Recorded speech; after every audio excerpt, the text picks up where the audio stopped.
Today's video is going to be another video in the series of alternative fly tying materials.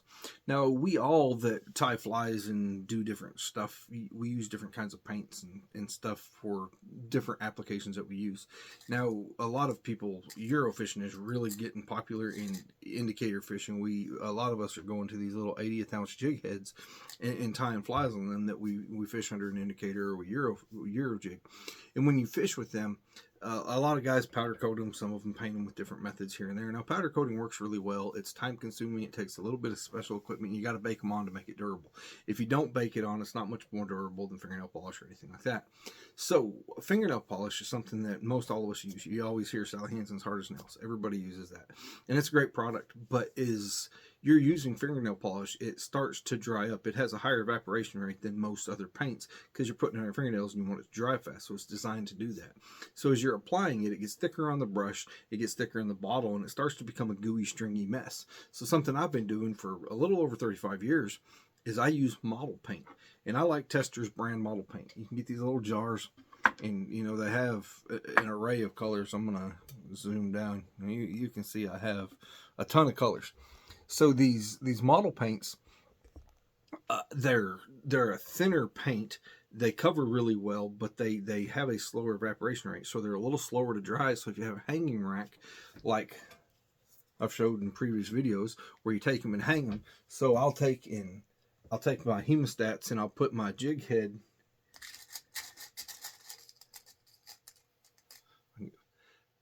into my hemostats like this, and then I take a brush and I paint them, and the hemostat keeps the eye from closing up, and then I just hang them on that rack, and when I get done with all of them, I'll let them sit for a couple hours, and they're usually dry.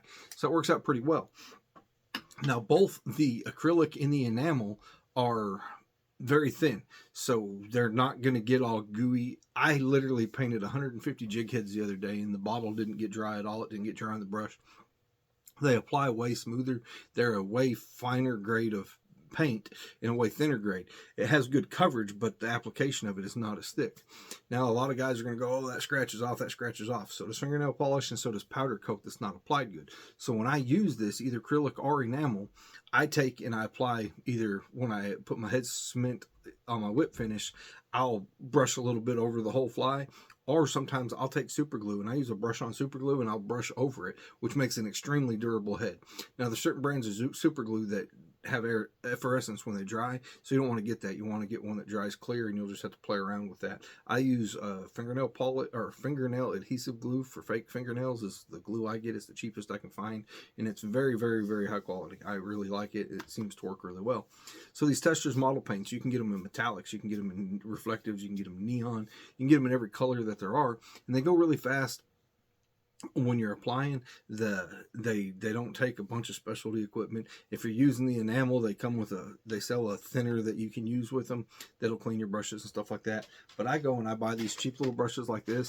This pack was $1, so I can take, and when I get done, I throw my brush away. It's cheaper to buy a brush than it is to clean it and mess with it after that. So Tester's model paints. Now, I'm going on about these a little bit, but the reason why is I was kind of a nerdy kid when I was a teenager, and I used to play Dungeons and Dragons way back when I was like 10, 11, 12. I had some family members who played, and I'd go over there and play with them. I outgrew that phase, but during that time, we painted these little lead figurines. Now, all of these jars that have the white lids are from that time. That was literally 24 years ago. I took and opened every bottle the other day and checked them to make sure they were all still good.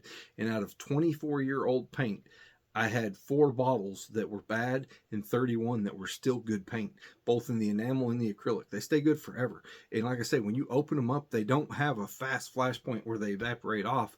They're slower drying paint, so you can apply and you can get it done. And if you're doing a bunch at once, it doesn't dry in the bottle. These things are awesome. The shelf life is incredible. I was in shock that 24-year-old paint and it's still working and it's still good. They're a couple dollars a bottle, very similar in the price of fingernail polish. But this bottle goes on thinner than fingernail polish, so it lasts longer. You get more coverage out of it. It's just as durable as fingernail polish, and if you coat over it like you should on any of the others to build the durability, it works great for painting jig heads. Now, like I say, this is not as good as a heat-coated powder coat, but this is as simple for the guys who are just painting. So if you're using fingernail polish to paint your jig heads, I ask you to go to Testers. They are way better, way faster, way easier to apply, and they're about the same price. So I hope this helps, and we'll see you guys in the next video.